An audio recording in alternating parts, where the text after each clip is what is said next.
of The Flower Maker Part 2. I'm Brent Norrie, and sorry it's been a few days since I got back on, but um, I want to really take my time with the writing as we continue along. The first episode, The Flower Maker Part 1, all the episodes are in a playlist on Blurred Lens Pictures, so please like and subscribe.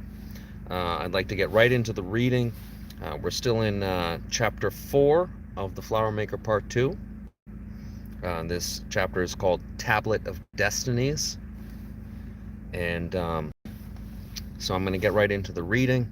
Hope everyone that gets in the chat starts getting into whatever art or music or whatever sort of things that you're into. That's what this channel is all about.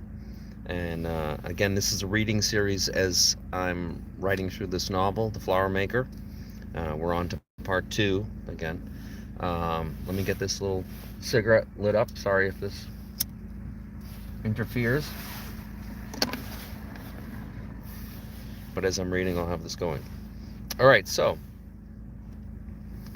we are finishing chapter 4 today in this reading. And again, this is The Flower Maker, Part 2, by Brent Norrie. I'm Brent Norrie. Thanks, y'all, for joining. And we'll get right into it. He didn't do well in English class, which he felt was ridiculous because he could read and speak and recite all of Romeo and Juliet and half of Macbeth in the 8th grade. But the school counselor wanted to know why the kid scoring in the 99th percentile of every class besides 70th percentile in English on state aptitude tests was acting out so much in class. He had come to 2 conclusions on that later in life. 1, 99% doesn't mean that much at all once expanded into large population. There's 10,000 people possibly smarter than you out of every million. And 2, the reasoning for his low English scores was a misunderstanding of language and application of it, or history of it. His essay on an exam had gone something like this. I've never written an essay. I've never been taught what an essay is or how to approach it. So, this is my short essay on not knowing what an essay is or how long they should be. He had hoped whoever read this got the joke.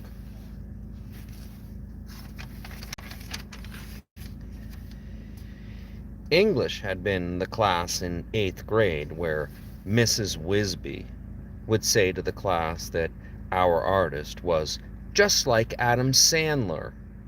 I had him in class, you know. But you aren't going to be anything like him. He's rich and famous, and you won't be. Well, I like Adam Sandler, Mrs. Wisby, but maybe I'll be more like Jim Carrey or James Dean or the Fonz. He met Atticus in Mrs. Wisby's class and won a murder case for the defense as head attorney going against the class nerds dressed in suits and briefcase for the occasion. It was easy to prove doubt with the right rhetoric. It'd be years before he knew what that meant.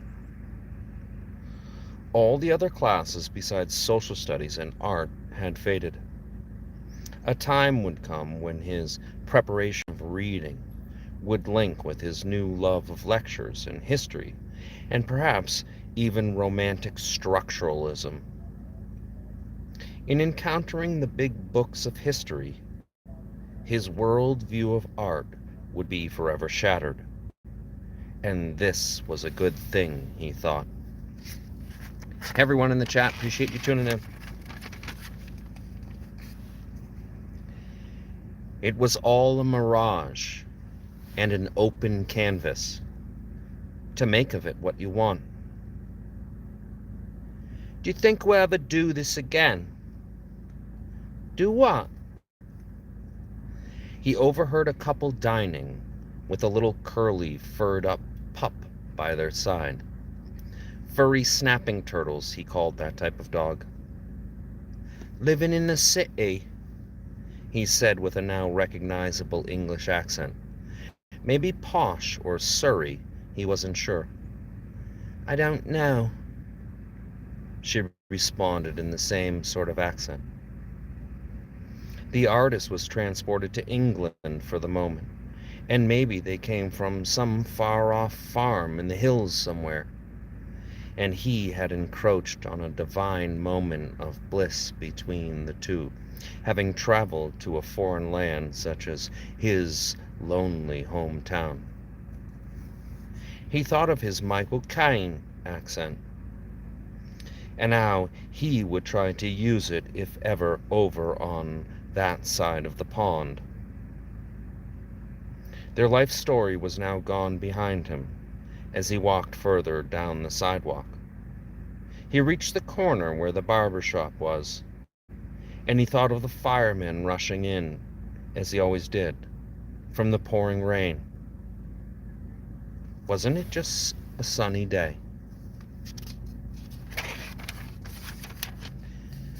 It wasn't raining, but the sky was now being covered by clouds that had slowly drifted in.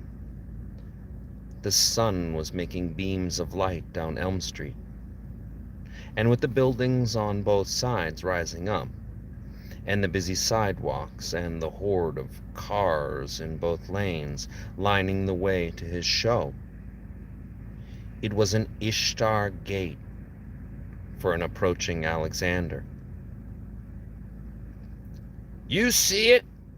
You see it? All the signs from the sky, a man shouted from a corner across the street. Others kept moving and ignoring, but the artist stopped and looked his way.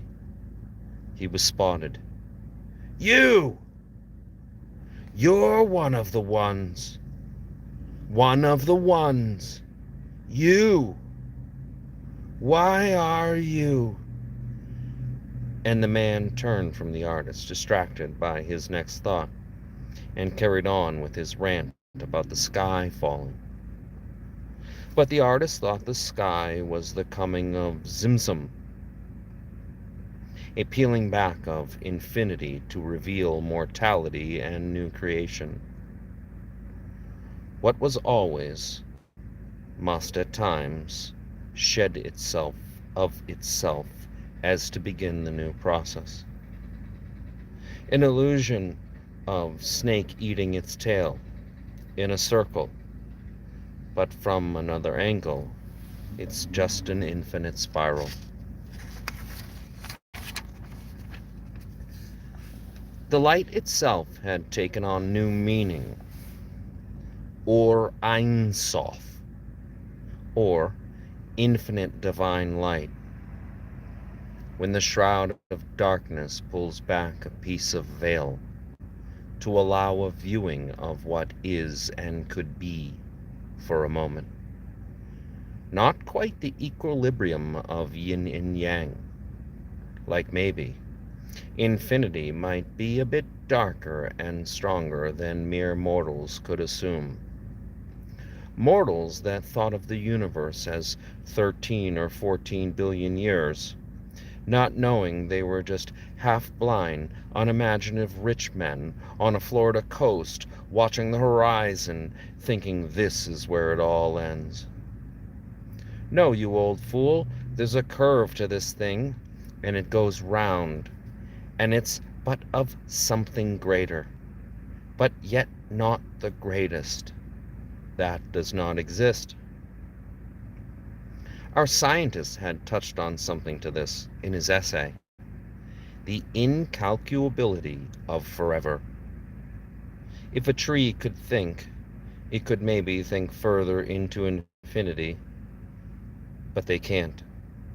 And we're cutting them down to mix with denim for a good old Benjamin Franklin face stamp.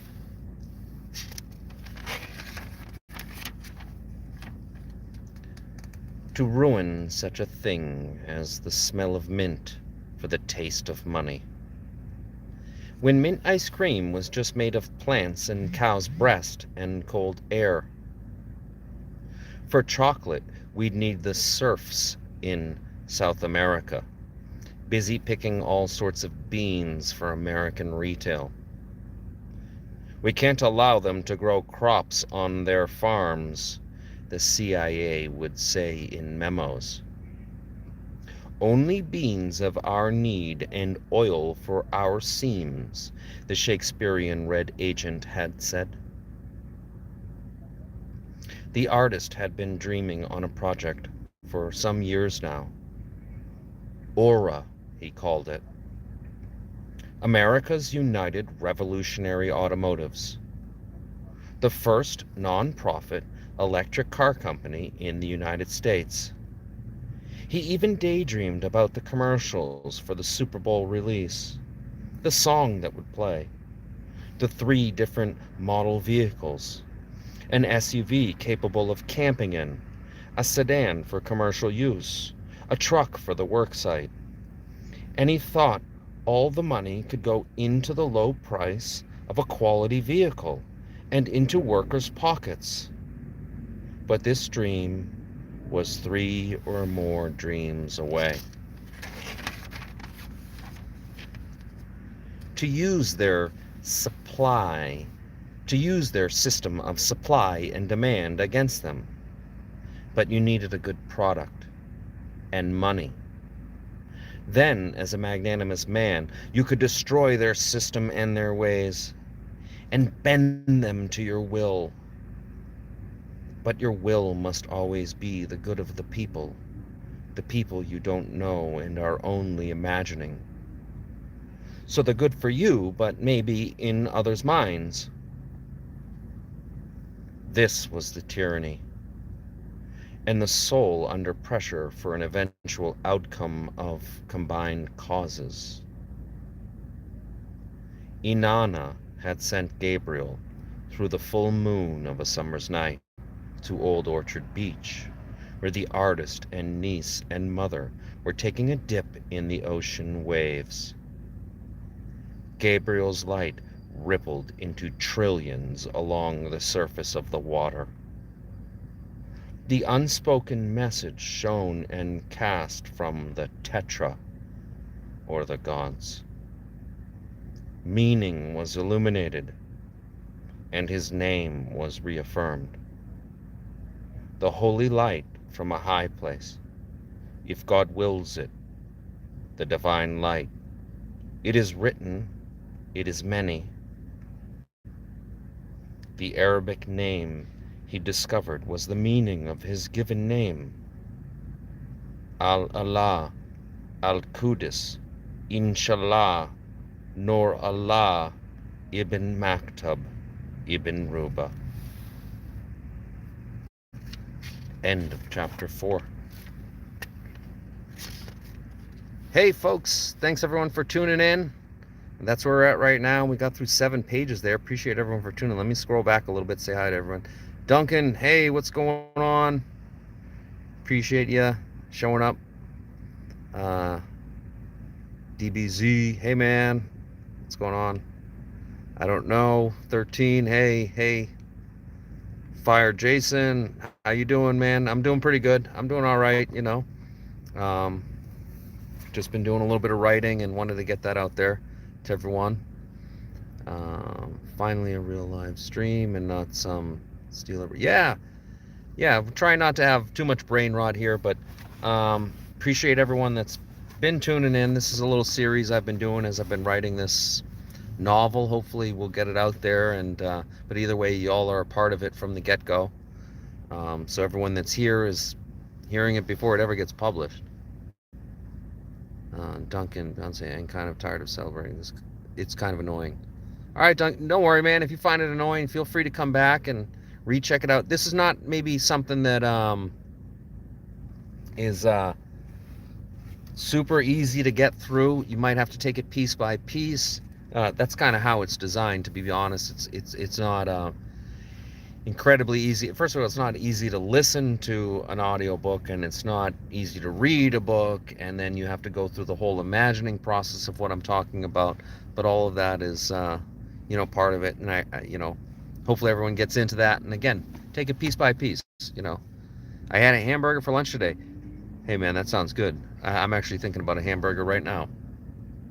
All right, thank you everyone for tuning in. Appreciate y'all in the chat. Appreciate everyone who liked and subscribed. Where are we at? 15 minutes. Pretty short little video. Again, that's the end of chapter 4, so we're moving on through this thing. We're literally halfway through writing another one of these. We're halfway through that. And we already did part 1. So anybody that isn't caught up, again, this is Blurred Lens Pictures. I'm Brent Norrie.